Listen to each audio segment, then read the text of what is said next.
Sign the divorce papers, Zara. My lawyers are waiting. The words hit me like ice water, even though I'd been expecting them for weeks. I stared at the manila envelope on our kitchen counter, my hands trembling as I reached for my coffee mug. Anything to stop them from shaking. 3 years of marriage, and it was ending exactly as I'd planned it to. So why did my chest feel like it was caving in? You don't have to look so shocked, Damien continued. His voice that familiar blend of authority and exhaustion I'd grown to know so well. We both know this was always temporary. I turned to face him, taking in the man I'd married for all the wrong reasons. Even at 7 in the morning, Damien Cross looked like he'd stepped off the cover of Forbes, sharp jawline, skin the color of rich espresso, eyes that could make boardrooms tremble or make me forget my own name. Today, those eyes held nothing but cold resignation. Temporary, I repeated, the word tasting like ash in my mouth. Is that what you call 3 years? He loosened his tie, a nervous habit I'd memorized along with 100 others.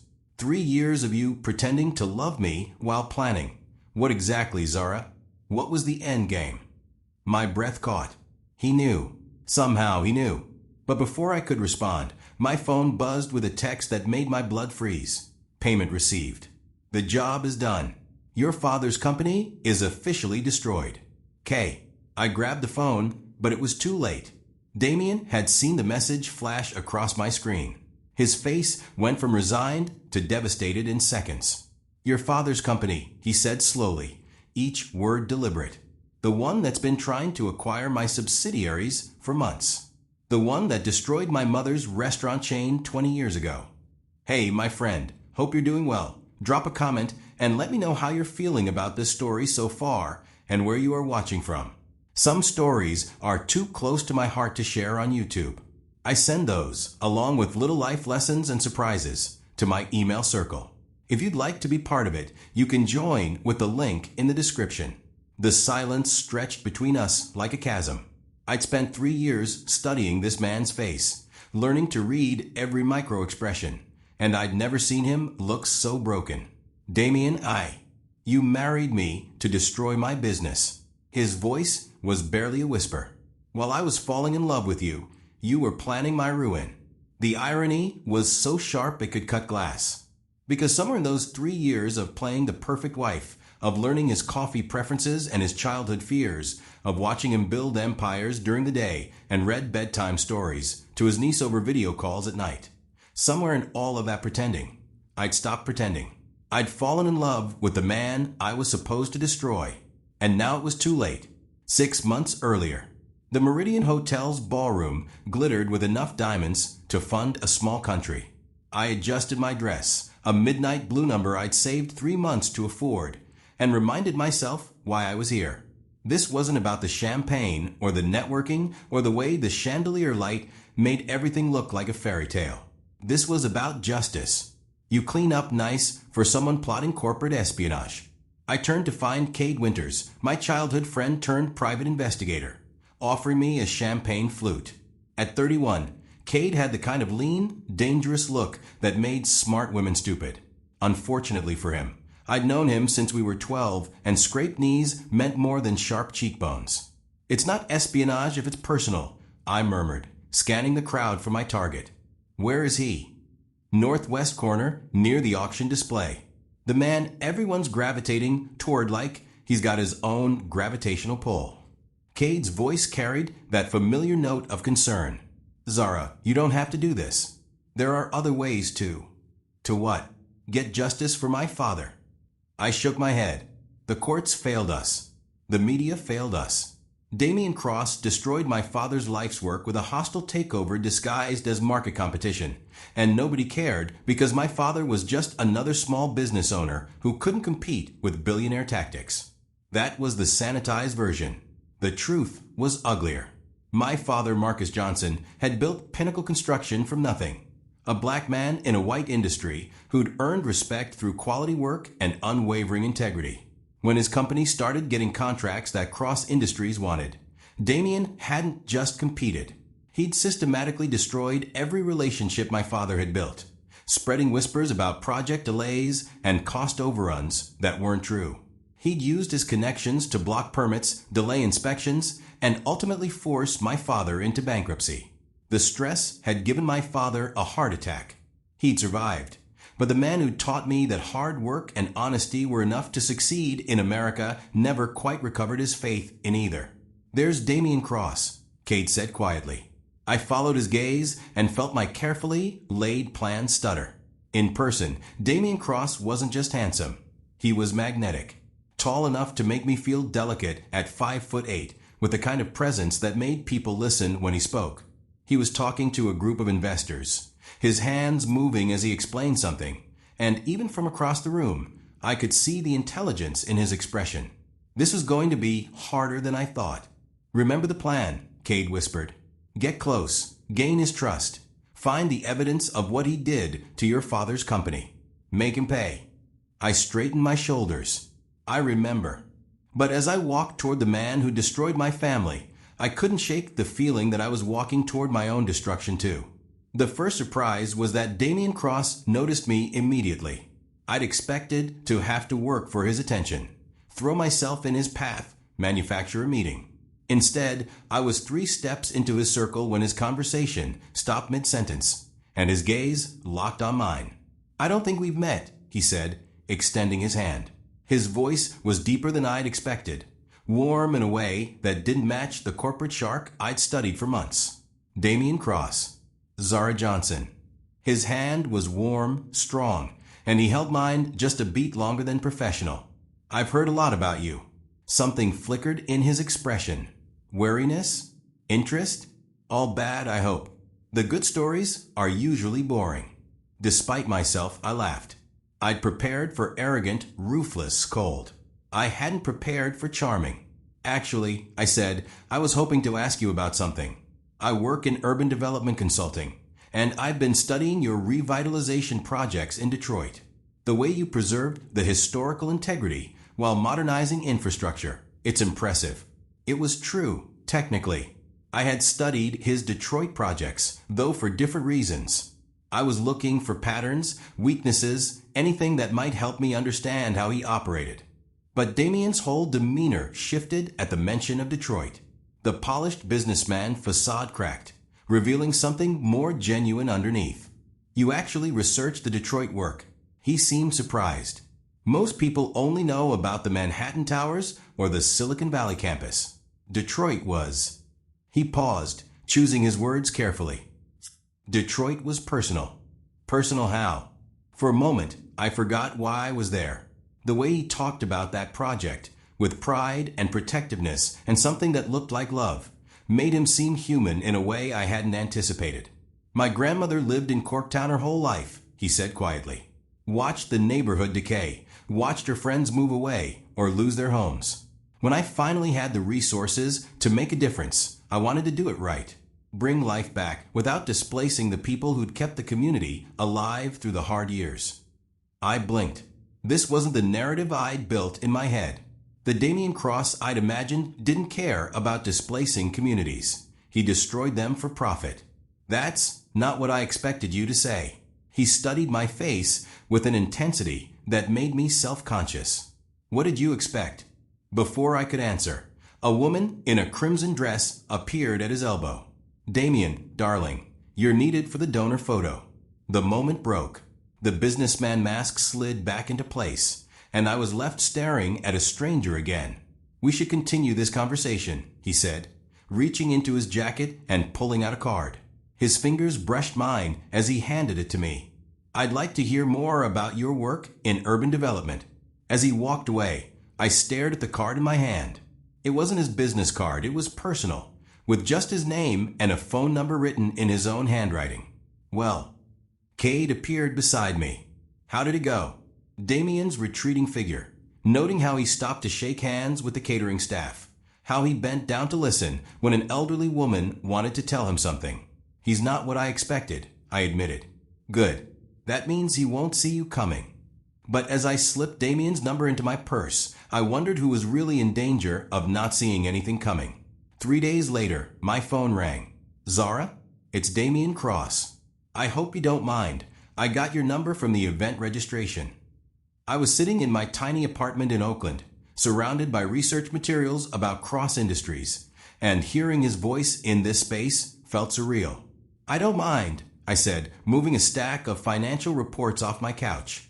"What can I do for you?" "Have dinner with me tomorrow night. I want to pick your brain about the Detroit project. And," he paused, "I'd like to get to know you better." My heart did something complicated in my chest. This was perfect, exactly what I'd hoped for. So why did I feel like I was standing on the edge of a cliff? "I'd like that," I heard myself say. After I hung up, I stared at my phone for a long time. In all my planning, I prepared for Damien Cross, the businessman, the corporate raider, the man who destroyed my father's life with calculating precision. I hadn't prepared for the possibility that I might actually like him. The restaurant he chose was intimate but not ostentatious. A small French place in Nob Hill where the lighting was warm and the tables were far enough apart for real conversation. I arrived exactly on time, wearing my best black dress and enough confidence to convince myself I was in control. Damien was already there, standing when he saw me approach. He'd traded his business suit for dark jeans and a white button-down that made his skin look like it was lit from within. "You look beautiful," he said simply, and something in his tone made me believe he meant it. Dinner should have been a strategic operation. I should have been gathering intelligence, building trust, laying groundwork for the long con. Instead, I found myself genuinely enjoying his company. "Tell me about growing up in Oakland," he said over the entree course. "Why?" "Because you get this look in your eyes when you mention home, like you're proud but protective at the same time." The observation was too accurate for comfort. My parents worked hard to build something meaningful. My father started his construction company with a loan from my grandmother and a promise to build homes that families could be proud of. He never cut corners, never compromised on quality, even when it would have been profitable. That sounds like a man of integrity. He was. I met Damien's eyes, until someone decided that integrity was a weakness to exploit. Something shifted in Damien's expression. What happened? This was my moment. I could tell him about the hostile takeover, about the whisper campaigns and the blocked permits, about watching my father age 10 years and 6 months. I could start building the case for why he owed my family everything. Instead, I heard myself say, sometimes the little guys just can't compete. It wasn't a lie, exactly. But it wasn't the whole truth either. Damien reached across the table and covered my hand with his. "I'm sorry you lost him." "I didn't lose him. He's still alive." But even as I said it, I knew it wasn't quite true. The man who'd raised me to believe in justice and fairness had been replaced by someone smaller, someone beaten down by a system that rewarded power over principle. "I lost my mother young too," Damien said quietly. "Not to death, but to broken dreams. She had a small restaurant chain, soul food that brought communities together. Someone with more resources and fewer scruples decided they wanted her locations." My chest went tight. What happened? They bought the buildings around her, drove up her rent, started rumors about health code violations that weren't true, forced her out of business within 18 months. His jaw tightened. She never recovered from the betrayal, died 5 years later, and I always wondered if heartbreak was a contributing factor. The irony was like a knife between my ribs. We were both here because powerful people had destroyed the ones we loved. But I was here to destroy him, and he didn't know it. "I'm sorry," I whispered, and meant it more than I'd meant anything in months. "That's why the Detroit project mattered so much," he continued. "Every family we kept in their homes, every business we helped instead of displaced, it felt like keeping a promise to her." I stared at him, my carefully constructed narrative crumbling. This wasn't the man I'd imagined. This was someone who'd been hurt the same way I had. Someone who'd turned his pain into purpose instead of revenge. Someone I was falling for, despite every reason not to. "Zara." Damien's voice pulled me back to the present. "You look like you've seen a ghost." "Maybe I have," I said softly, because sitting across from me was either the most genuine man I'd ever met or the most accomplished liar. And I was terrified that I was falling in love without knowing which one was true. As we walked to our cars after dinner, Damien caught my hand. "I know this might sound presumptuous," he said, but I'd like to see you again. Soon, standing under the streetlight, with his hand warm around mine and his eyes searching my face like I was a puzzle he wanted to solve, I made a decision that would change everything. I'd like that too. Because I was about to embark on the most dangerous game of my life, making a man fall in love with me while trying not to fall in love with him. I just didn't know that he was playing the exact same game. 2 months of dating Damien Cross felt like living in someone else's life.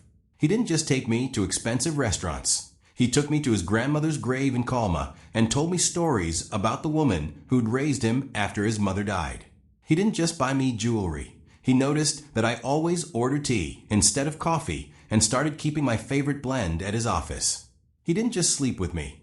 He learned that I was self-conscious about the scar on my shoulder from a childhood accident and spent an entire evening kissing every inch of it until I believed him when he said I was beautiful. It was getting harder to remember that this was supposed to be temporary. "You're thinking too loud again," Damien murmured against my neck. We were in his bed, not the master suite of his Pacific Heights mansion, but the smaller bedroom he actually used, the one with books stacked on every surface and photos of his family instead of expensive art. Am I that obvious? To me, yes. He propped himself up on one elbow, studying my face in the pre-dawn light filtering through his curtains. You get this little crease between your eyebrows when you're working through something complicated. I traced the line of his collarbone, buying time. What makes you think it's complicated? Because everything about you is complicated, Zara Johnson. His fingers tangled in my hair. You're brilliant and funny and passionate about justice, but you hold yourself back like you're afraid of wanting too much. You light up when you talk about urban planning, but you're working as a freelance consultant instead of with a firm that could actually use your talent. You kiss me like you're drowning, and I'm air, but sometimes you look at me like you're waiting for me to disappoint you. My chest tightened. He saw too much. Maybe I just have trust issues. Maybe. Or maybe you're hiding something. His thumb traced my cheek. I keep hoping you'll trust me enough to tell me what it is. This was my moment. I could confess everything. The plan, the revenge, the way I'd started this to hurt him and ended up hurting myself instead. I could tell him about my father and hope that the man who'd spent months showing me his heart might find a way to forgive mine. Instead, my phone rang. Cade's name flashed on the screen, and I felt Damien go still beside me. "You should probably take that," he said quietly. I declined the call, but the damage was done. The spell was broken. "I should go," I said, reaching for my clothes. "Zara." Damien caught my wrist. "Who's Cade?" The question was casual, but I could hear the edge underneath. In 3 months of dating, I'd been careful never to mention Cade's name, even though he'd been helping me gather intelligence on Cross Industries the entire time. A friend from college. A friend who calls you at 5 in the morning. I pulled on my dress, not meeting his eyes. He worked strange hours. When I finally looked at Damien, he was watching me with an expression I couldn't read. "Stay," he said simply. "Please." For a heartbeat, I almost did. Almost crawled back into his arms and told him everything, and hoped that love might be stronger than revenge. Instead, I kissed his forehead and whispered, "I'll call you later." I was halfway home when I realized I'd just made the biggest mistake of my life. But it wasn't the mistake I thought. 20 minutes later, I was sitting in my car outside my apartment building, talking to Cade through my Bluetooth. "The transfer went through," he was saying. "Your father officially bought back 60% of his original company assets from the liquidation auction.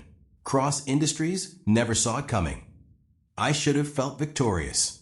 This was what we'd been working toward for months, using inside information about Damien's business operations to anticipate which of my father's former assets would go up for sale, then ensuring my father had the capital to buy them back at exactly the right moment.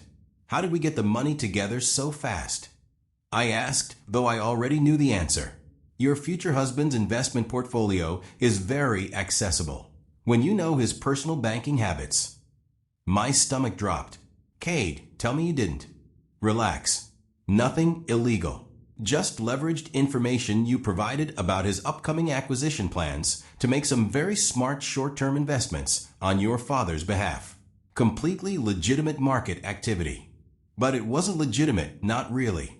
I'd been feeding Cade information from Damien's home office, from conversations I'd overheard, from documents I'd photographed when he was in the shower.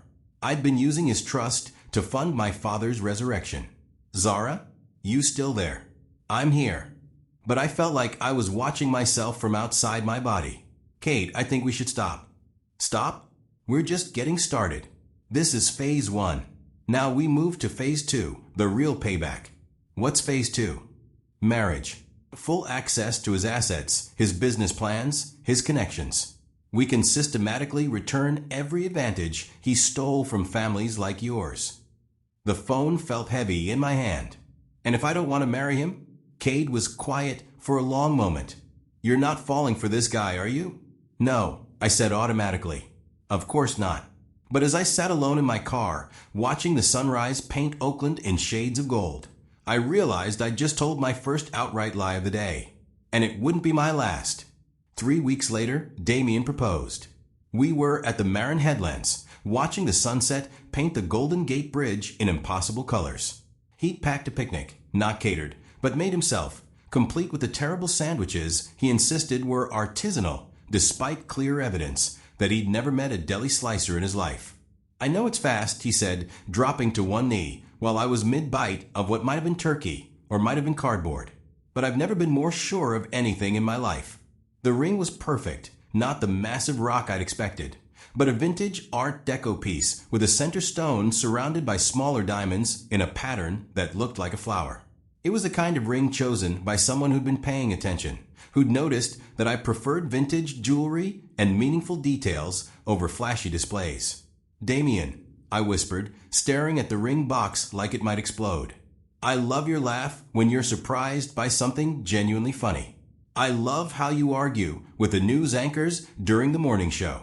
I love that you keep rescue cat photos on your phone even though you're allergic. I love how you see possibilities in abandoned buildings and broken systems and apparently hopeless billionaires. He was killing me with kindness I didn't deserve. I love that you make me want to be the man you see when you look at me, he continued. Marry me, Zara. Let me spend the rest of my life trying to deserve you. The yes that came out of my mouth felt like stepping off a cliff, but the tears on my cheeks when he slipped the ring onto my finger were real. The wedding planning took on a life of its own. Damien wanted something small and intimate. Family and close friends in his grandmother's garden in Oakland, the same garden where she taught him to grow vegetables and believe in second chances. We could do something bigger, he offered one evening as we looked through catering options. I know women usually want. This is perfect, I said and meant it. The last thing I wanted was a huge society wedding that would feel like performing our love for an audience. What we had was complicated enough without adding spectators. But the guest list became a problem. Obviously, your father will walk you down the aisle, Damien said, making notes on his laptop. I'm looking forward to finally meeting him. My pen froze over the vendor contact list. Actually, my father, he's not well. Travel is difficult for him. It wasn't entirely a lie. My father's health had never fully recovered from the stress of losing his company. But the real truth was that I couldn't bear the thought of him meeting Damien face to face, knowing what I was doing. Then we'll have the wedding in Oakland closer to him, Damien said immediately. Whatever makes it easier. The casual way he rearranged his plans to accommodate my fictional logistics made me feel sick. That's very thoughtful, I managed. Zara. Damien closed his laptop and turned to face me fully. Is there something you're not telling me about your family? For a terrifying moment, I thought he'd figured it out. That somehow he'd connected the dots between my last name and the Pinnacle Construction bankruptcy. What do you mean? You never talk about your childhood. You deflect every question about your parents. And every time I suggest meeting your father, you find a reason why it's complicated. His voice was gentle but persistent. I'm not trying to push, but we're getting married in 6 weeks. I'd like to understand why the woman I love seems afraid to let me into her past. I could have told him the truth then. Looking back, that was probably my last real chance to come clean and hope that love might be stronger than betrayal. Instead, I chose the lie that would destroy everything. My father is an alcoholic, I said quietly. Has been since my mother died when I was 15. He's functional most of the time, but family events, they trigger him. I don't want our wedding day to be about managing his drinking or explaining his behavior to your family. The expression on Damien's face was pure compassion. Zara, sweetheart, why didn't you tell me? We can work with this. I can arrange for... No, I shook my head. Please, let's just keep it small. He'll be there, but I need it to be low-key.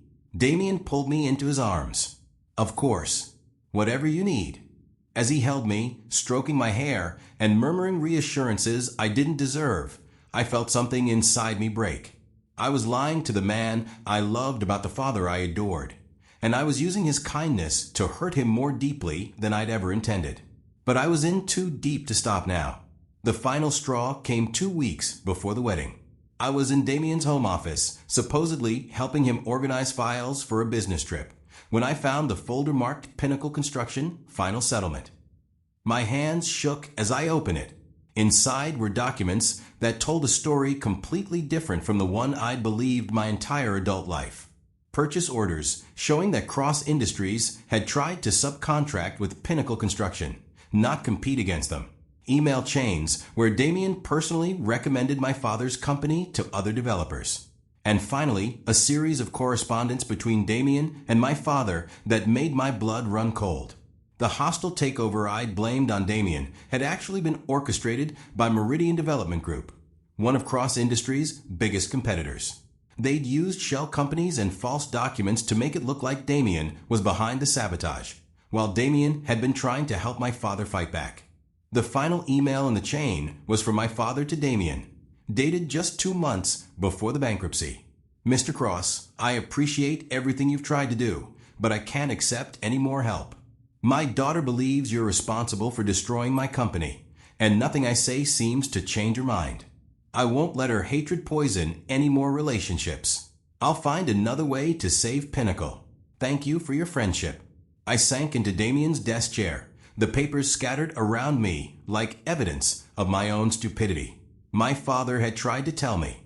He tried to explain that Damien wasn't the enemy, but I'd been so consumed with rage and grief that I'd refused to listen. I'd been so certain that someone needed to pay for our family's pain that I'd chosen the wrong target. And now I was married to him in 2 weeks. My phone buzzed with a text from Cade. Phase 2 implementation ready. After the wedding, we'll have access to everything. Your father will own Cross Industries within a year. I stared at the message until the words blurred. I'd started this journey to destroy the man who'd hurt my father. Instead, I'd fallen in love with the man who'd tried to save him. And I was about to marry him under false pretenses, with a plan in motion that would destroy him the same way his enemies had destroyed my family. The sound of the front door opening made me scramble to put the files back. Zara, you up there? Coming, I called, my voice somehow steady despite the chaos in my chest. As I walked downstairs to meet my fiancé, the man who loved me and trusted me and had no idea what I was capable of, I made a decision. I was going to call off the wedding, tell him everything, hope that somehow love and truth might be enough to fix what I'd broken. But when I rounded the corner and saw Damien standing in his kitchen with takeout bags, and that smile that made me forget my own name, he spoke before I could. I have news, he said, pulling me into his arms. Remember that development deal in Detroit I've been working on? The one that would bring fresh grocery stores and affordable housing to Corktown. Yes, it went through. We break ground next month. His eyes were bright with excitement. But the best part is who I'm partnering with for the construction contracts. My blood turned to ice. I managed to track down the owner of the original Pinnacle Construction Company, a man named Marcus Johnson. Apparently, he's been quietly rebuilding his business, and his reputation in the industry is impeccable. I'm flying to Oakland next week to meet with him and finalize the partnership. The world tilted sideways. You're partnering with my father? Your father. Damien's expression shifted from confusion to realization to something that looked like devastation. Your father is Marcus Johnson? Pinnacle Construction Marcus Johnson. I nodded, unable to speak. The same Marcus Johnson whose company was destroyed by corporate sabotage 3 years ago? The man I've been trying to find so I could make amends for what Meridian did to him. You knew, I whispered. About Meridian. Of course I knew. I've been investigating them for years, building a case. He stepped back from me, his face pale. Zara, if your father is Marcus Johnson, then you know I wasn't responsible for what happened to Pinnacle. Which means... The sentence hung in the air between us like a loaded gun. Which means you've been lying to me for months, he finished quietly. I wanted to deny it, to find some way to explain that wouldn't reveal the full depth of my betrayal. But standing in his kitchen, surrounded by evidence of the life we'd built together, I couldn't find any more lies. Yes, I whispered. Damien closed his eyes like I'd physically hit him. When he opened them again, the man I'd fallen in love with was gone, replaced by someone I'd never seen before. Who are you? He asked. Really, I'm still me. I'm still the woman who... The woman who what? Who loves me? His laugh was bitter. You can't love someone you're actively deceiving, Zara. Love requires truth. You don't understand. Then explain it to me. His voice was rising now, control finally slipping. Explain why the woman I was going to marry in 2 weeks has been lying about her identity for 3 months. Explain why you let me fall in love with you while you were planning. What exactly? What was the end game here? I opened my mouth to tell him about the revenge plan, about Cade, about all of it. But my phone chose that moment to ring. The caller ID showed my father's name. Damien saw it too. Answer it, he said coldly. Let's see what Marcus Johnson has to say about his daughter's engagement to the man he thinks destroyed his life. My hands were shaking as I picked up the phone. Hi, Dad. Zara, sweetheart, you'll never believe what just happened. My father's voice was brighter than I'd heard it in years. I just got the most amazing phone call from Damien Cross's office. They want to partner with me on a major development project in Detroit. Can you believe it? After everything that company put us through, they're finally trying to make it right. I met Damien's eyes across the kitchen. He was watching me with an expression I couldn't decipher. Dad, I said carefully, what do you mean finally trying to make it right? Well, I never told you this because I didn't want you to feel guilty. But Damien Cross has been trying to help us for years. Even back when Meridian was destroying the company, he was offering partnerships, trying to throw us work. I couldn't accept it. Because you were so convinced he was the enemy. The phone slipped in my sweaty palm. What? I know, sweetheart. I should have pushed harder to change your mind. But you were hurting so badly, and you needed someone to blame. I thought if I could just rebuild on my own, prove that we could recover without anyone's help, maybe you'd be able to move past the anger. Damien was staring at me now, and I could see him putting the pieces together. But this partnership, this is my chance to really rebuild. To employ the crews I had to let go, to finish the projects we abandoned. My father's voice was thick with emotion. I'm going to be able to provide for your mother again, Zara. Maybe even expand nationally. Dad, that's wonderful. I managed. There's just one thing that's been bothering me about all this. When Mr. Cross's assistant called, she mentioned that he specifically requested this partnership because he'd heard such good things about my work from someone close to him. Someone who'd spoken very highly of Pinnacle's integrity and quality. My throat closed. I can't figure out who that could be, my father continued. The only person who really knows my work well enough to recommend me like that would be you. And you've never mentioned knowing anyone in Cross Industries. Across the kitchen, Damien was watching my face like it was a map to everything he'd never understood about me. Dad, unless. My father's voice changed, became uncertain. Zara, you're not involved with this somehow, are you? The question hung in the air like a sword waiting to fall. I looked at Damien, at the ring on my finger, at the wedding invitations stacked on his counter, at the life we'd built on a foundation of lies and half-truths. No, Dad, I said quietly. I'm not involved. After I hung up, Damien and I stared at each other in silence. Your father thinks I'm trying to make amends for something I never did, he said finally. Yes. And you've known the whole time that I wasn't responsible for destroying his company. Yes. So this whole relationship, the sweetness, the vulnerability, The way you look at me like I hung the moon, it's all been an act. Not all of it, I whispered. How much? His voice was deadly quiet.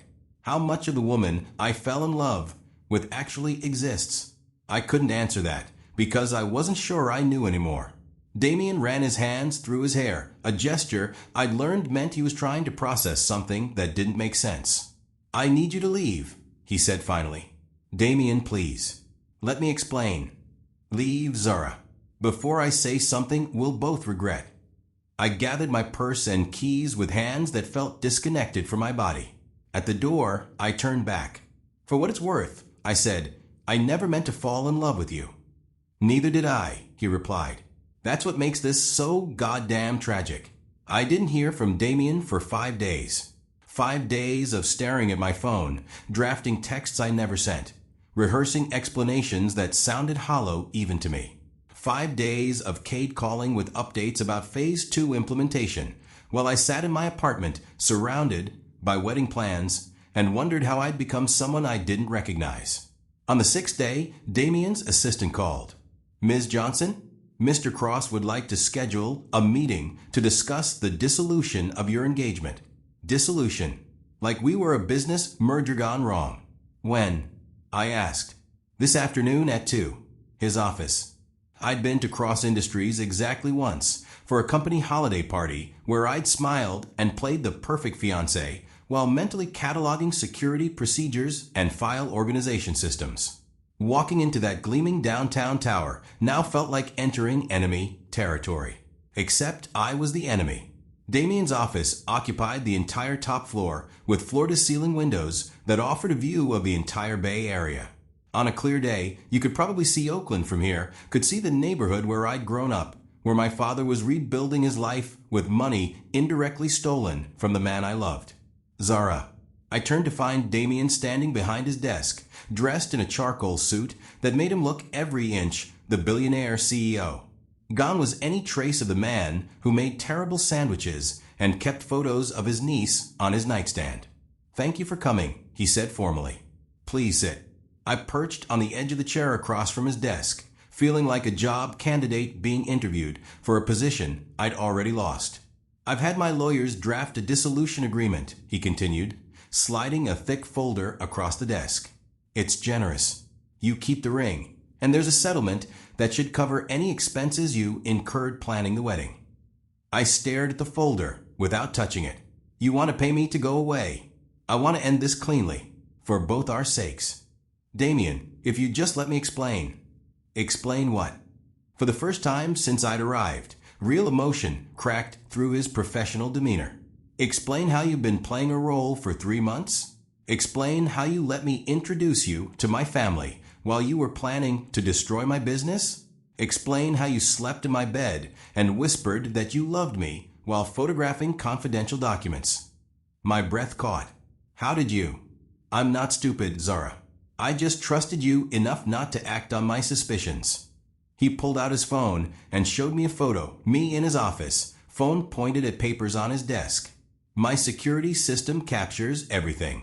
I had the footage reviewed after our conversation on Saturday. The room spun. You've been watching me. Only after I started noticing that information from my private conversations was somehow making its way to my competitors. His voice was ice. Imagine my surprise when I discovered that my fiancé was the leak. I felt like I was going to be sick. Damien, please. The partnership with your father's company has been terminated, he continued remorselessly. I've instructed my legal team to investigate any financial irregularities related to recent market activity that might have used insider information. And I've blocked all access codes you might have memorized for this building. Each sentence was like a physical blow. You're destroying my father's comeback. I'm protecting my business from corporate espionage. He leaned back in his chair, studying me like I was a particularly interesting specimen. What I can't figure out is why. Why target me specifically? Why go to such elaborate lengths? A simpler approach would have been more effective. This was my chance to tell him about Meridian, about the frame job, about how I'd been hunting the wrong enemy for 3 years. But looking at him now, at the cold calculation in his eyes, The way he'd systematically dismantled my father's future in less than a week. I saw glimpses of the corporate shark I'd originally believed him to be. Maybe I'd been wrong about Meridian. Maybe I'd been right about Damien all along, and the man I'd fallen in love with was just another lie. Does it matter? I asked tiredly. It matters to me. Why? He was quiet for a long moment, and when he spoke again, his voice was softer. Because despite everything, I still love you. And I need to understand how the woman I love could do something like this. The admission hung between us like a bridge I could either cross or burn. I chose to burn it. Maybe you never really knew me at all, I said, standing. Maybe the woman you fell in love with was just a character I played. Was it? The question was barely audible. All of it. I met his eyes one last time. What do you think? Then I walked out of his office, out of his building, out of his life. I made it to my car before I started crying. But I didn't make it home before my phone rang with news that would change everything. Zara. Cade's voice was tense. We have a problem. What kind of problem? The kind where your ex-fiancé just bought Meridian Development Group. I pulled over, my hands shaking too badly to drive. What? He bought them. The whole company. Announced it 20 minutes ago as a strategic acquisition to expand Cross Industries' development portfolio. That's impossible. Corporate acquisitions take months. Not when you've been planning it for 2 years and just needed the final piece of evidence to justify the purchase price. Cade's voice was grim. Zara, I think we've been played. What do you mean? I think Damien Cross has known exactly who you were from the moment you walked into that charity gala.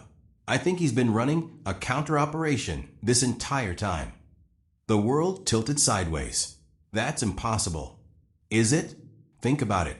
He noticed you immediately at the gala. He asked you out after one conversation.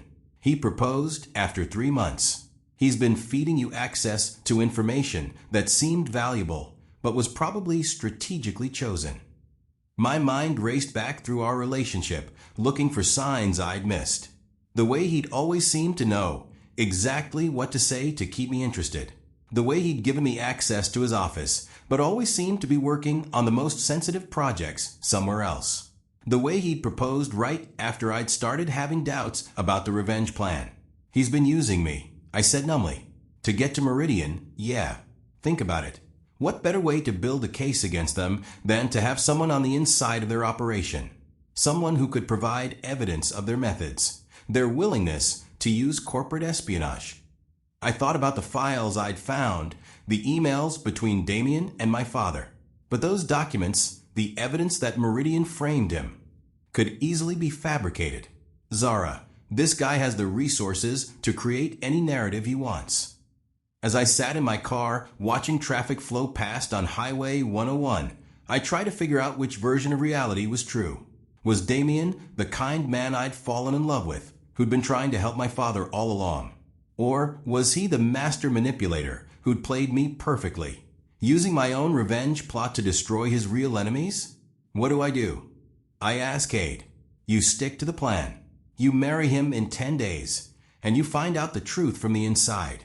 And if he really has been playing me this whole time, then you make sure he regrets underestimating Zara Johnson. But as I hung up and drove home through the Oakland streets where I'd grown up, I realized that the most terrifying possibility wasn't that Damien had been lying to me. It was that we'd both been telling the truth, and we were about to destroy each other anyway. The wedding happened. Not the intimate garden ceremony we'd planned, but a sterile courthouse affair with 2 witnesses and a judge who looked like he'd rather be anywhere else. No family, no friends, no celebration, just paperwork and signatures and the kind of silence that feels like a funeral. Damien wore a black suit that made him look like he was attending his own execution. I wore a simple white dress that felt like a costume for a role I no longer wanted to play. Do you, Damien Cross, take Zara Johnson to be your lawfully wedded wife? I do. His voice was steady, but he didn't look at me when he said it. Do you, Zara Johnson, take Damien Cross to be your lawfully wedded husband? The word stuck in my throat. This was supposed to be my moment of triumph, gaining legal access to everything I needed to complete my revenge. Instead, it felt like signing my own death warrant. I do. The kiss was perfunctory, a brief press of lips that felt nothing like the passion we'd shared before everything fell apart. Congratulations, the judge said without enthusiasm. You're married. Outside the courthouse, we stood on the steps like actors who'd forgotten their lines. What now? I asked. Damien finally looked at me, and the emptiness in his eyes was worse than anger would have been. Now we find out what we've both really been after. The drive to his house was silent. I followed him in my own car, watching his taillights like they were leading me to my own execution. Which, in a way, they were. Inside, the house felt different. Colder. Like it knew that the people living in it were no longer on the same side. Your room is down the hall, Damien said, not looking at me. I had Maria prepare the guest suite. We're not. I couldn't finish the sentence. Sharing a bed? No, Zara. Whatever this marriage is, it's not that. He disappeared into his study, leaving me standing in the foyer of a house that no longer felt like home. The guest suite was beautiful and impersonal, like a luxury hotel room. I sat on the perfectly made bed and called Cade. It's done, I said when he answered. How are you holding up? Like I just sold my soul to the devil. Hey. His voice gentled. You're doing this for your family, for justice. Don't let him get in your head. But Damien was already in my head, had been for months. The problem was figuring out whether the man in my head was real or just another lie I told myself. Cade, what if we're wrong about him? We're not wrong. Look at what he did to your father's partnership off the minute he found out who you were. That's not the behavior of an innocent man. That's the behavior of a man who just discovered his fiancée has been lying to him for months. Whose side are you on here? The question hit harder than it should have. I don't know anymore. Well, figure it out. Because tomorrow you start phase 2, and I need to know you're committed. After I hung up, I lay in the dark, staring at the ceiling and listening to the sounds of Damien moving around the house. I could hear him in the kitchen, then his study, then pacing the hallways like a caged animal. Around midnight, I heard piano music drifting from somewhere deeper in the house. I followed the sound to a room I'd never seen before, a conservatory filled with plants and moonlight, and a baby grand piano where Damien sat playing something heartbreaking and beautiful. I didn't know you played, I said softly. His hands stilled on the keys. There are a lot of things you don't know about me. Just like there are apparently a lot of things I don't know about you.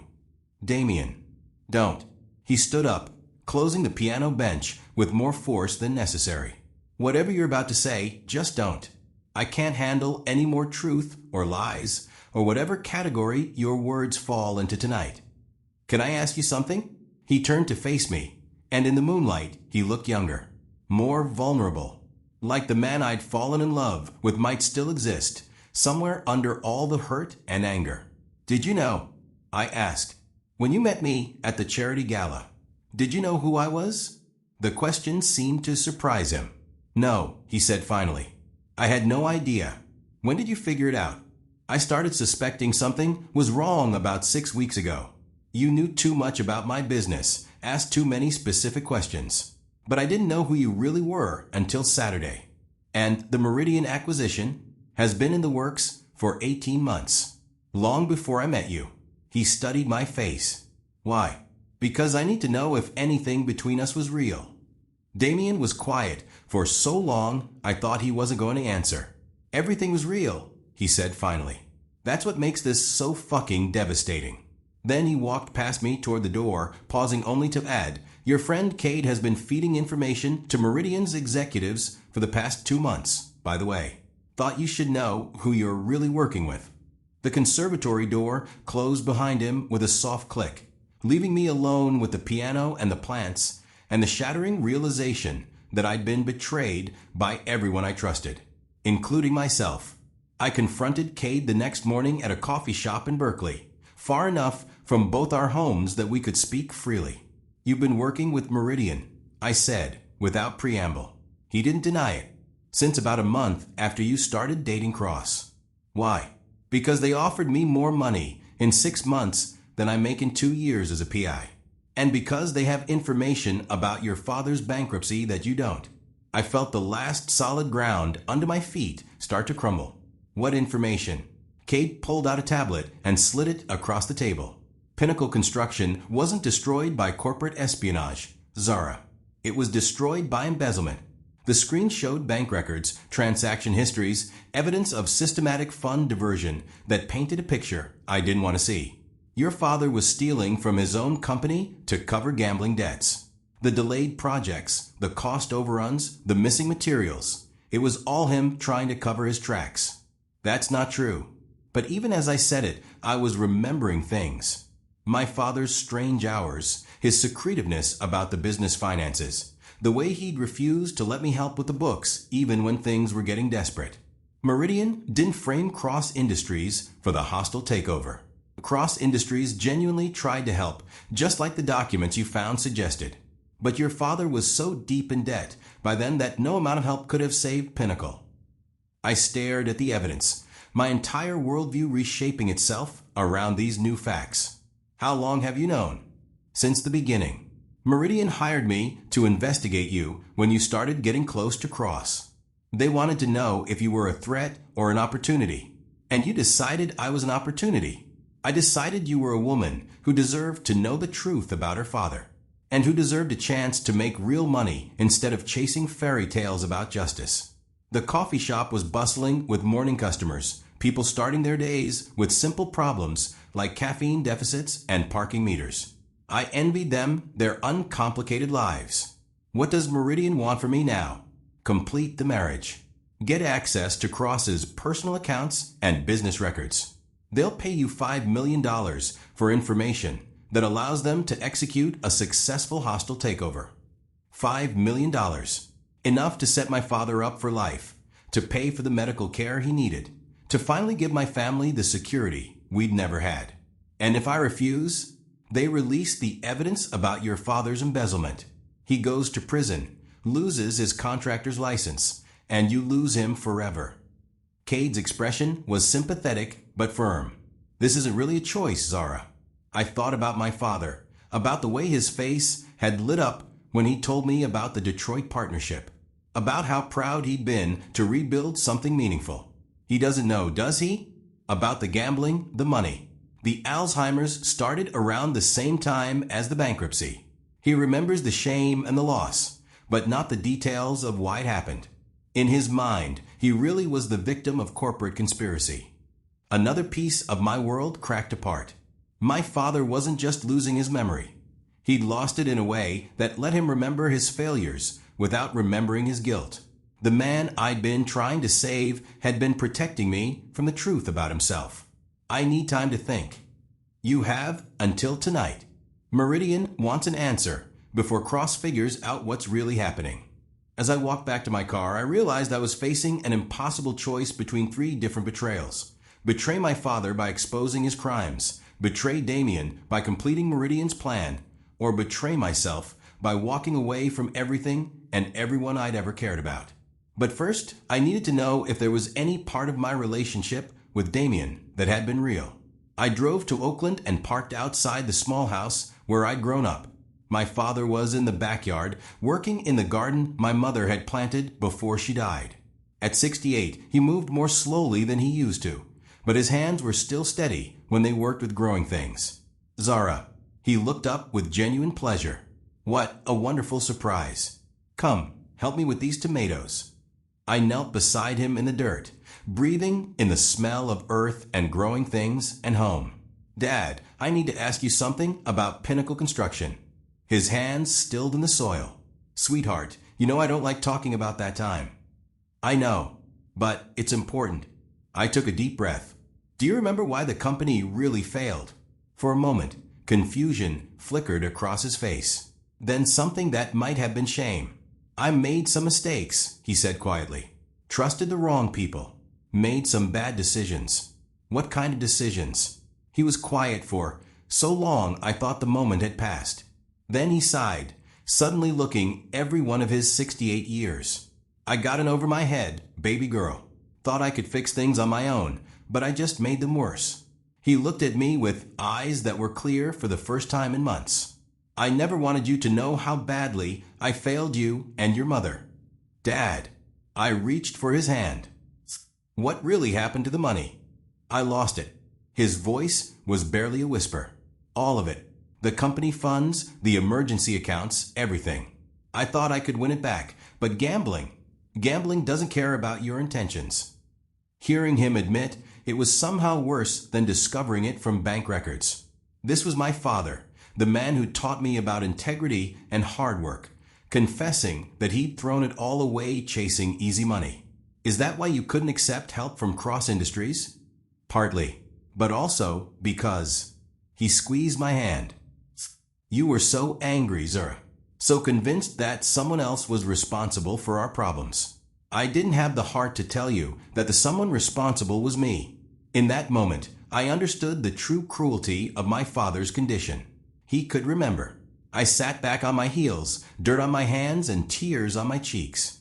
Dad, I've done something terrible. What do you mean? I married Damien Cross yesterday. The confusion on his face was immediate and heartbreaking. You married, but sweetheart, you've never even mentioned dating anyone. His failures clearly enough to feel ashamed. But he couldn't hold on to new information long enough to understand how those failures were still destroying our family. It's complicated, Dad. But you love him? The simple question broke something inside me. Yes, I love him more than I thought possible. Then why do you look so sad? Because I think I've lost him before I ever really had him. My father pulled me into his arms, holding me while I cried in his garden. He smelled like soil and Old Spice and forgiveness I didn't deserve. Love isn't about timing, baby girl, he said softly. It's about truth. If you love him, tell him the truth. Everything else can be fixed. But as I drove back to Pacific Heights, I realized that some truths were too late to tell. Some bridges were too burned to rebuild. And some choices, once made, couldn't be undone. The house was dark when I got home, if I could call it home anymore. I found Damien in his study, surrounded by papers and empty coffee cups, looking like he hadn't slept since our courthouse wedding. We need to talk, I said. He looked up, and for a second, I saw a flash of hope in his expression before it shuttered closed again. Do we? Cade has been working with Meridian. Everything I gave him, every piece of information about your business, it went straight to them. Damien leaned back in his chair. I know. You know. I've known since about a week after you started dating me. Did you really think I wouldn't investigate the woman who was asking very specific questions about my acquisition strategies? The casual admission hit me like a slap. So you've been lying to me too. I've been protecting myself. There's a difference. Is there? I moved closer to his desk, anger finally breaking through the numbness. You let me believe I was successfully deceiving you while you were feeding me information designed to help you destroy Meridian. You used my revenge plot to further your own agenda. Yes, and the partnership with my father was genuine until I realized his daughter was trying to corporate espionage her way into my business. I sank into the chair across from his desk. So we've both been playing each other. Apparently. And now Meridian wants me to steal enough information to destroy Cross Industries, or they'll send my father to prison for embezzlement. Damien's expression sharpened. Embezzlement. I told him about the gambling debts, about my father's confession, about the choice Meridian was forcing me to make. With each detail, I watched the news coverage from my hotel room in downtown Oakland, where I'd been staying since the operation concluded. Damien had been right about the chaos. Reporters camped outside his house, federal agents conducting interviews, Meridian's stock price crashing as investors fled. And I'd followed his instructions to disappear. For 3 days, I heard nothing. No calls, no texts, no messages through lawyers or assistants. I began to wonder if saving each other had been the end of us rather than the beginning. Then, on Thursday evening, there was a knock at my hotel room door. Damien stood in the hallway, holding 2 cups of coffee and looking like he hadn't slept since I'd seen him last. How did you find me? I asked. I'm a billionaire with extensive resources and a team of very efficient investigators. He offered me one of the coffee cups. Also, you used your credit card to pay for the room, and I may have been monitoring your accounts to make sure you were safe. More surveillance? more caring about you than I care about my own privacy. He stepped into the room when I moved aside. Nice place. Very temporary. The hotel room was generic corporate housing, the kind of space that existed everywhere and nowhere. I'd been living there like a ghost, afraid to go home to my apartment because Meridian might still have people watching it, afraid to contact anyone because I didn't know who else might be compromised. "How's my father?" I asked. "Cleared of all charges." The FBI concluded that he was a victim of Meridian's broader pattern of targeting vulnerable small business owners.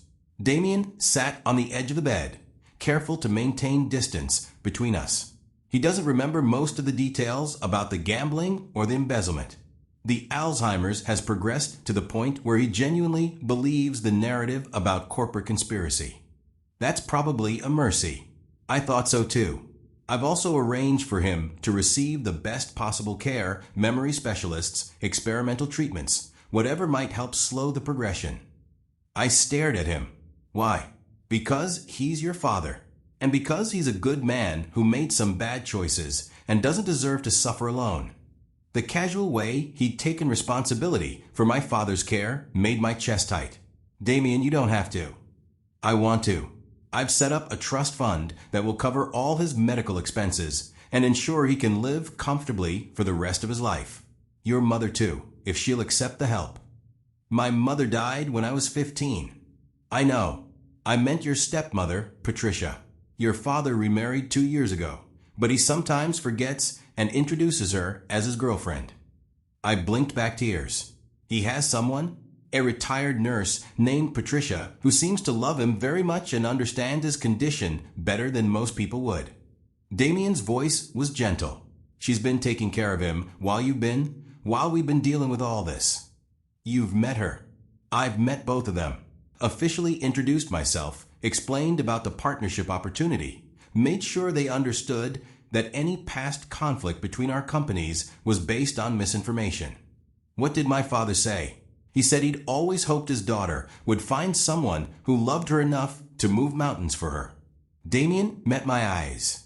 He also said he was sorry he'd never been able to protect you from having to fight so hard for everything. I was crying now, ugly tears that I couldn't stop.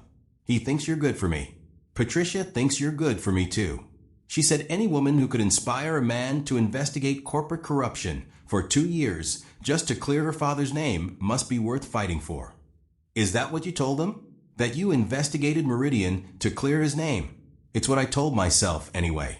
Damien set down his coffee cup and really looked at me for the first time since he'd arrived. "Zara, I need to ask you something, and I need you to be completely honest." "Okay. When you married me on Monday, knowing that it might destroy both our lives, why did you do it?" I thought about all the possible answers. Because I was trapped. Because I didn't have a choice. Because Meridian forced my hand. But none of those were the real truth. Because I realized that I'd rather fight beside you than against you, I said, even if it meant risking everything. Even knowing I might not be able to forgive you. Even knowing you might not be able to love me anymore. Damien was quiet for so long I thought I'd lost him again. Then he stood up and moved to the window, looking out at the Oakland skyline. "I need to tell you something," he said, "about why I really bought Meridian." "What do you mean?" "I didn't buy them to expand my portfolio or to execute some master plan against corporate corruption." He turned back to me. "I bought them because they threatened you. Because they were going to destroy your father and use you to destroy me. And I couldn't let that happen." "You bought $1 billion company to protect me?" "I bought $1 billion company because the woman I love was in danger, and I had the resources to eliminate that danger permanently." The admission hung between us like a bridge I was afraid to cross. "Does that mean—" I started, then stopped, afraid to finish the question. "Does that mean I forgive you?" "I don't know yet." He moved closer, close enough that I could see the exhaustion in his eyes, the stress lines that hadn't been there a week ago. "Does it mean I still love you?" "Unfortunately, yes." Unfortunately, because loving someone who's capable of destroying you requires a level of trust I'm not sure I'm capable of anymore. I reached for his hand, relief flooding through me, when he didn't pull away. "So what do we do?" We start over, from the beginning, with the truth this time. All of it. Everything. The good, the bad, the ugly, the parts that make us human. He squeezed my fingers. My name is Damien Cross. I'm 34 years old. I own a development company, and I'm absolutely terrified of spiders. I also think I'm in love with a woman who's been lying to me for months, and I have no idea if that makes me romantic or stupid. Despite everything, I laughed. My name is Zara Johnson. I'm 31 years old.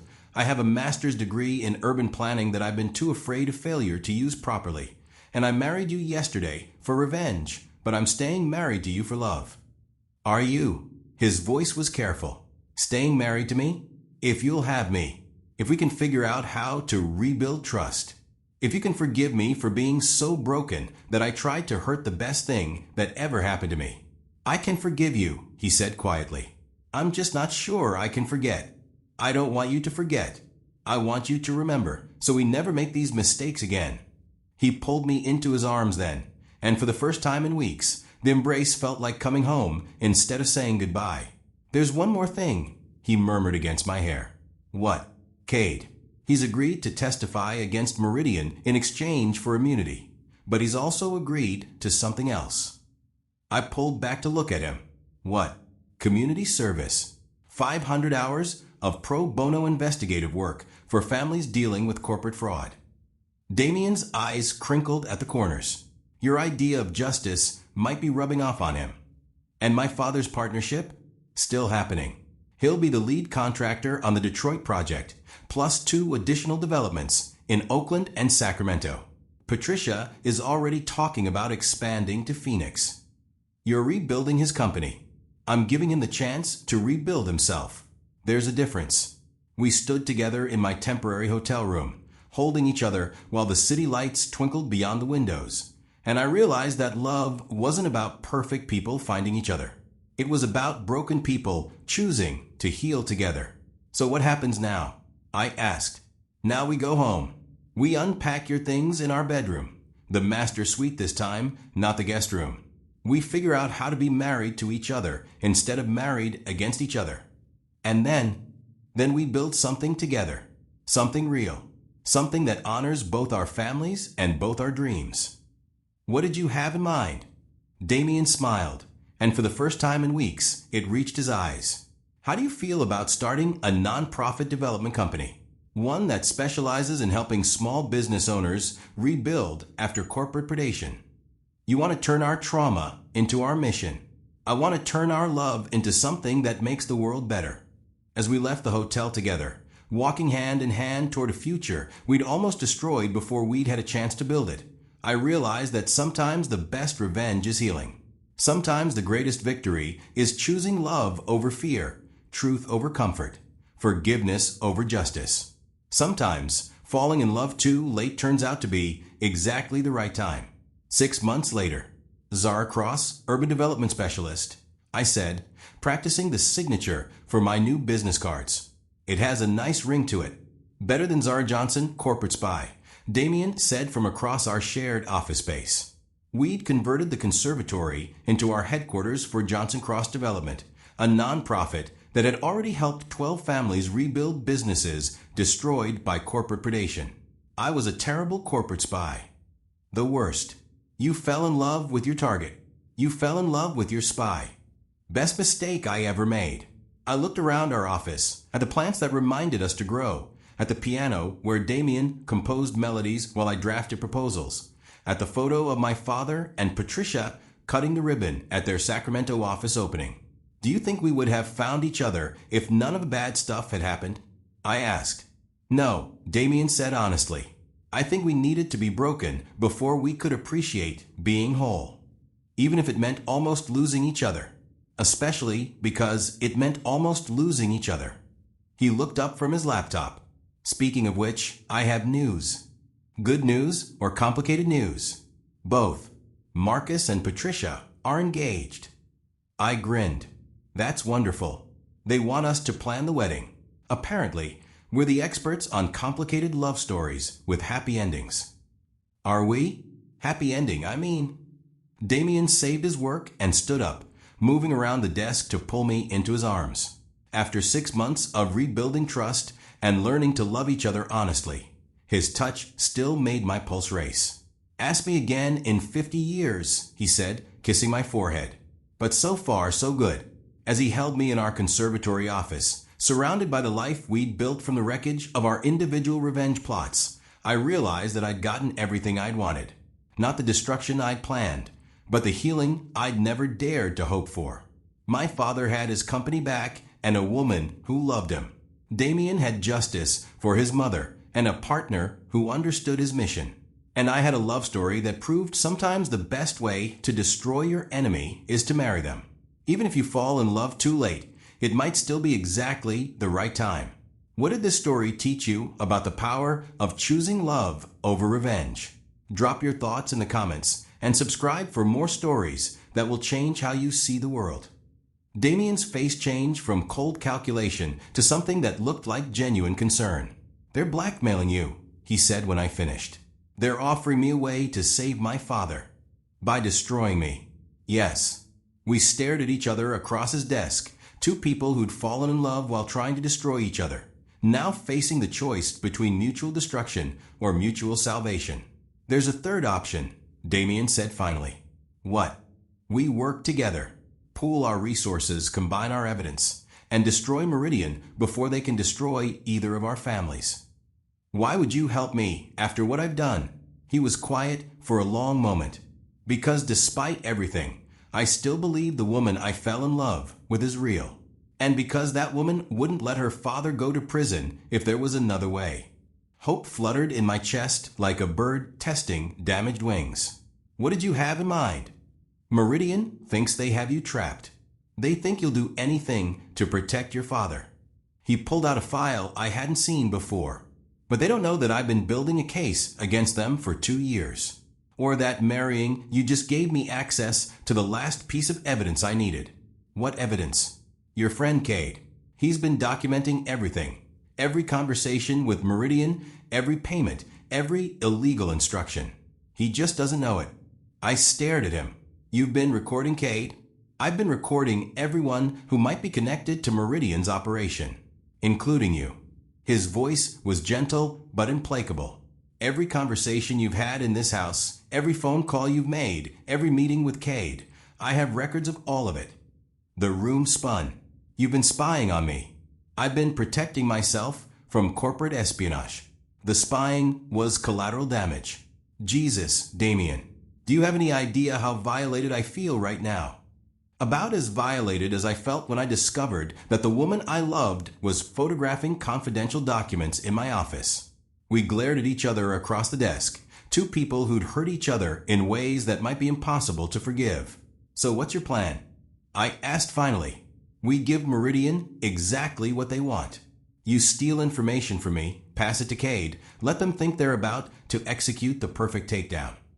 And then we spring the trap, use their own illegal methods against them, expose their executives for corporate fraud and racketeering, and watch their stock price crater while their leadership goes to prison."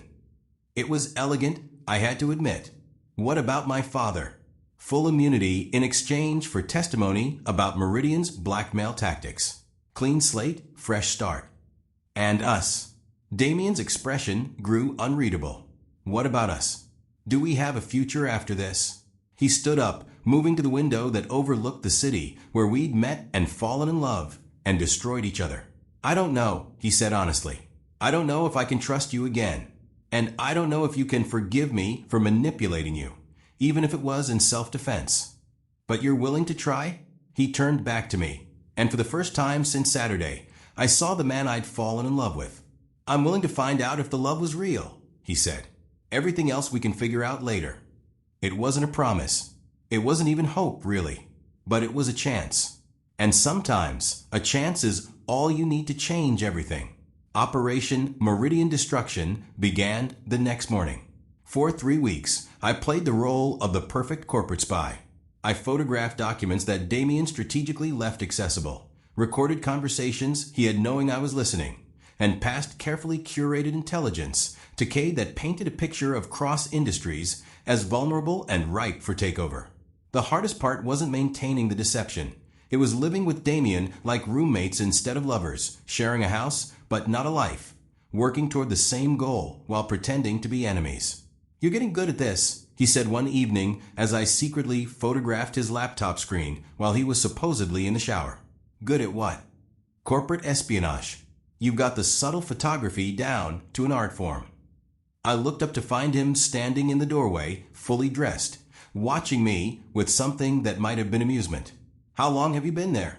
"Long enough to see you realize that those financial projections are exactly what Meridian needs to convince their board that Cross Industries is overextended and vulnerable to acquisition. And you're just letting me steal them? I'm hoping you're stealing them. Those projections are completely fabricated. If Meridian bases their takeover strategy on that data, they'll overplay their hand by about $3 billion. Despite everything, I smiled. "You're devious. I learned from the best." He moved into the room, not quite close enough to touch, but close enough that I could smell his cologne. "How are you holding up?" "Like I'm living in a spy novel written by someone with a psychology degree." "That's surprisingly accurate." He picked up one of the documents I'd been photographing. "Zara, there's something I need to tell you." "What?" "Meridian moved up their timeline. They're planning to execute the takeover tomorrow." My blood went cold. "Tomorrow? But we're not ready. The evidence isn't." "The evidence is perfect. 2 years of documentation, plus everything they've done to you and your father in the past month." He met my eyes. "But there's a catch." "What kind of catch?" "For this to work, you have to convince them that you've actually stolen something valuable. Something that would give them a real advantage." "Like what?" Damien pulled a flash drive from his pocket. "Like my personal encryption keys and private account access codes." I stared at the drive. "Those are real. Completely real. With those codes, Meridian could access my personal finances, my private business accounts, my confidential client information. They could destroy me personally and professionally. So why are you giving them to me?" "Because I trust you not to use them." The simple statement hit me harder than any declaration of love ever could. "Damien, what if I'm not worthy of that trust? What if I've been lying so long I don't remember how to tell the truth?" He stepped closer, close enough that I could see the flecks of gold in his dark eyes. "Then I guess we'll find out together. And if this goes wrong, if Meridian actually manages to destroy you, then at least I'll know I trusted the right person with everything that matters to me." He placed the flash drive in my palm and closed my fingers around it. The small device felt heavy as a weapon. "There's something else," he said. "Tomorrow, when this all goes down, there's going to be a lot of chaos. Media, federal investigators, probably some very angry Meridian executives. I need you to promise me something." "What?" "When it gets ugly, you disappear. Let me handle the fallout. Don't try to protect me or explain anything or stay to watch the fireworks." "Why?" "Because I love you enough to want you safe, even if I'm not sure I can forgive you yet." That night, we sat in his conservatory, not touching, but not quite apart either. I told him about my real childhood, about my mother's death and my father's slow decline, and the way I'd used anger to avoid dealing with grief. He told me about building his first company at 25, about the mistakes he'd made and the people he'd hurt before he learned that power without purpose was just destruction with better funding. "Are you scared?" I asked as midnight approached. "Terrified," he admitted, "but not of Meridian." "What are you scared of?" "That after tomorrow, you'll realize you never really loved me. That it was all adrenaline and proximity and the thrill of danger." I turned to look at him. This complicated man, who'd somehow become the most important person in my world while I was planning his downfall. "Can I tell you a secret?" "I think we're past the point of keeping secrets. I've been in love with you since our second date. When you cried during that documentary about urban food deserts, and then spent an hour researching organizations we could donate to." I smiled at the memory. "I knew then that everything I thought I knew about you was wrong." "Then why didn't you stop? Why didn't you tell me the truth?" "Because I was afraid you'd never forgive me. And I was afraid that if I stopped playing the role of your enemy, I'd have to figure out how to be your partner. And that seemed impossibly harder." Damien was quiet for a long time. For what it's worth, he said finally, I've been in love with you since the charity gala. Since you asked me about Detroit and actually cared about the answer. Even knowing I was lying to you, especially knowing you were lying to me, it meant that somewhere under all that deception, there was something real enough to be worth protecting. We sat in the moonlight, two people who'd found love in the middle of a war zone, holding onto each other while we waited for the battle that would either save us or destroy us both. Whatever happens tomorrow, I said, I want you to know that loving you was the most honest thing I've ever done. Even if it started as a lie. Especially because it started as a lie. The end came faster than any of us expected. At 9 a.m. the next morning, I met Cade at a warehouse in South San Francisco, supposedly to hand over the flash drive containing Damien's access codes. What I actually handed over was a device that would upload a virus into Meridian's entire network the moment they tried to use it. You sure about this? Cade asked, examining the drive. I'm sure. And for the first time in months, I actually was. By 10 a.m., Meridian's executives were in federal custody, charged with corporate espionage, insider trading, and racketeering. The evidence Damien had been collecting for 2 years, combined with the recordings of their blackmail attempts against me, was enough to ensure that none of them would see the outside of a courtroom for a very long time. By noon, the news was everywhere. Tech Billionaire takes down corporate espionage ring. Meridian Development Group executives arrested in massive fraud scheme. Cross Industries helps FBI expose industry corruption. I watched the news coverage from my hotel room in downtown Oakland, where I'd been staying since the operation concluded. Damien had been right about the chaos. Reporters camped outside his house, federal agents conducting interviews, Meridian's stock price crashing as investors fled. And I'd followed his instructions to disappear. For 3 days, I heard nothing. No calls, no texts, no messages through lawyers or assistants. I began to wonder if saving each other had been the end of us rather than the beginning. Then, on Thursday evening, there was a knock at my hotel room door. Damien stood in the hallway, holding 2 cups of coffee, and looking like he hadn't slept since I'd seen him last. How did you find me? I asked. I'm a billionaire with extensive resources and a team of very efficient investigators. He offered me one of the coffee cups. Also, you used your credit card to pay for the room, and I may have been monitoring your accounts to make sure you were safe. More surveillance, more caring about you than I care about my own privacy. He stepped into the room when I moved aside. Nice place. Very temporary. The hotel room was generic corporate housing, the kind of space that existed everywhere and nowhere. I'd been living there like a ghost, afraid to go home to my apartment because Meridian might still have people watching it, afraid to contact anyone because I didn't know who else might be compromised. How's my father? I asked, cleared of all charges. The FBI concluded that he was a victim of Meridian's broader pattern of targeting vulnerable small business owners. Damien sat on the edge of the bed, careful to maintain distance between us. He doesn't remember most of the details about the gambling or the embezzlement. The Alzheimer's has progressed to the point where he genuinely believes the narrative about corporate conspiracy. That's probably a mercy. I thought so too.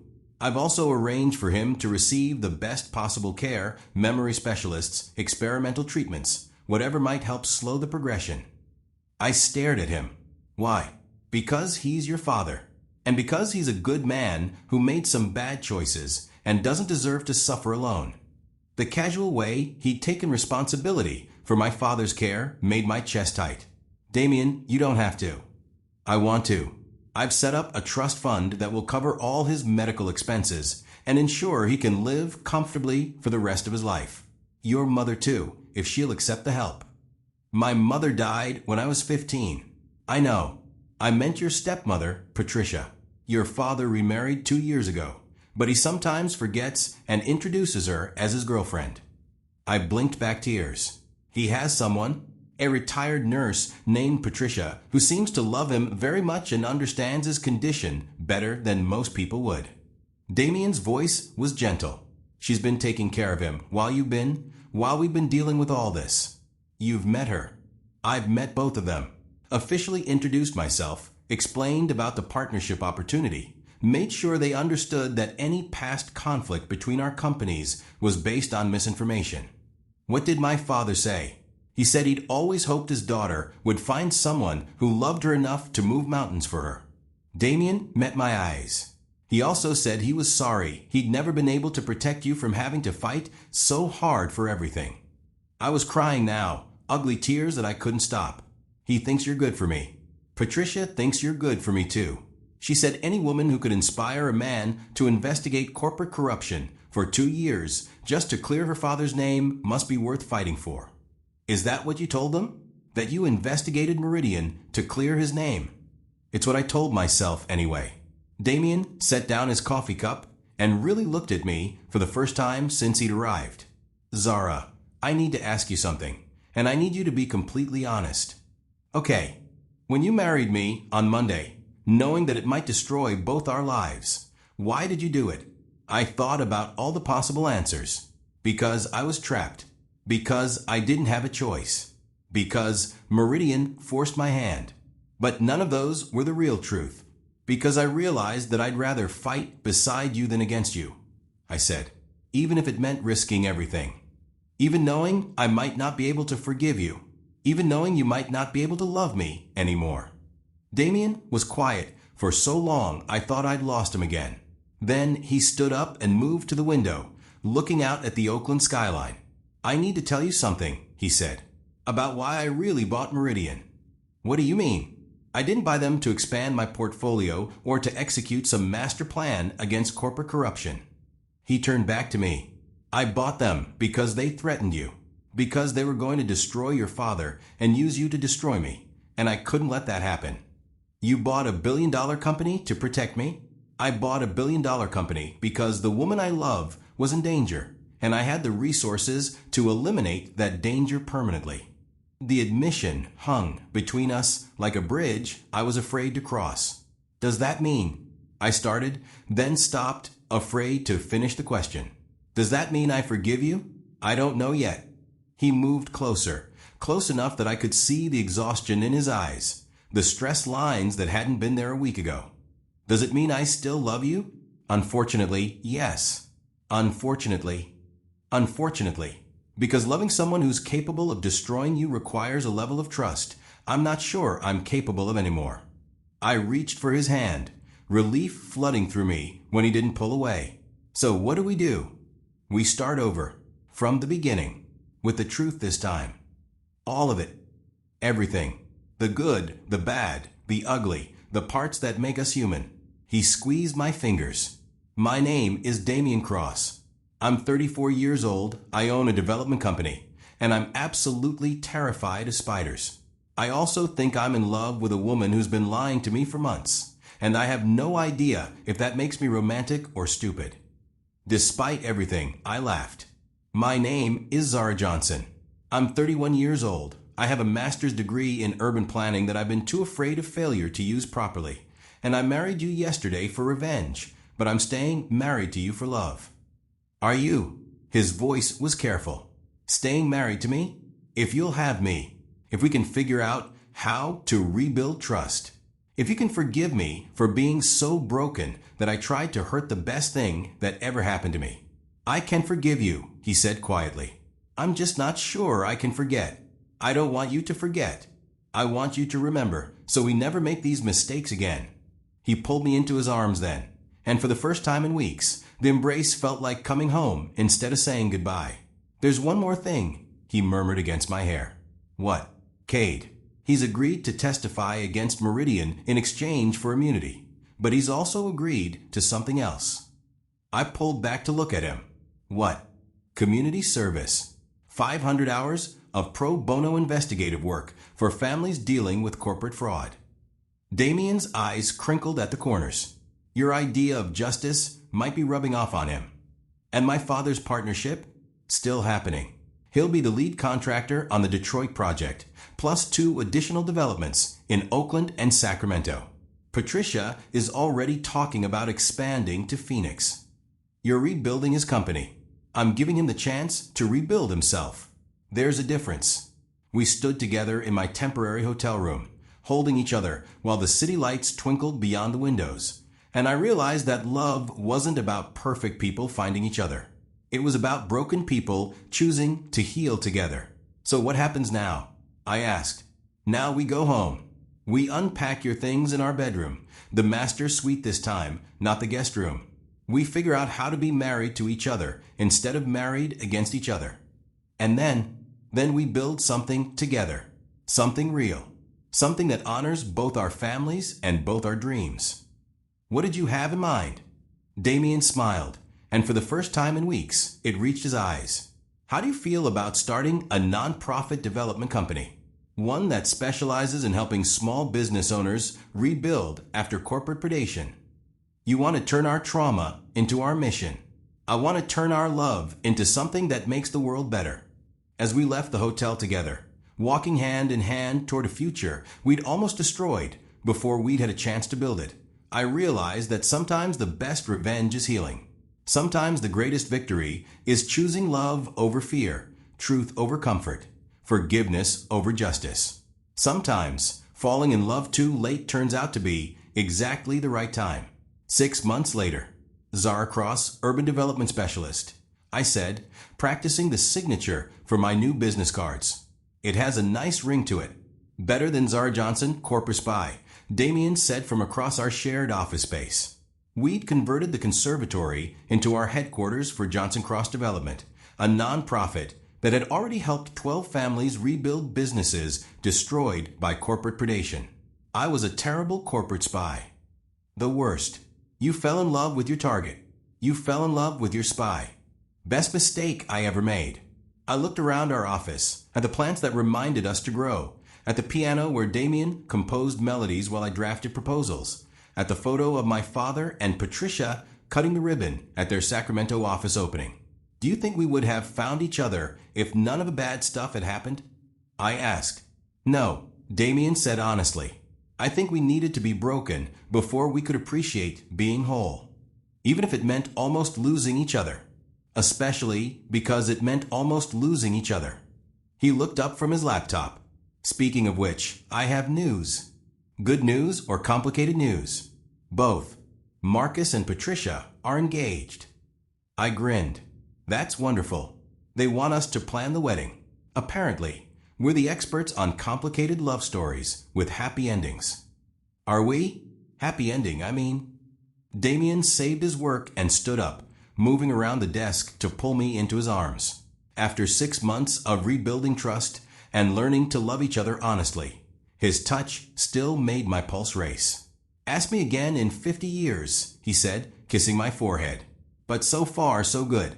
As he held me in our conservatory office, surrounded by the life we'd built from the wreckage of our individual revenge plots, I realized that I'd gotten everything I'd wanted.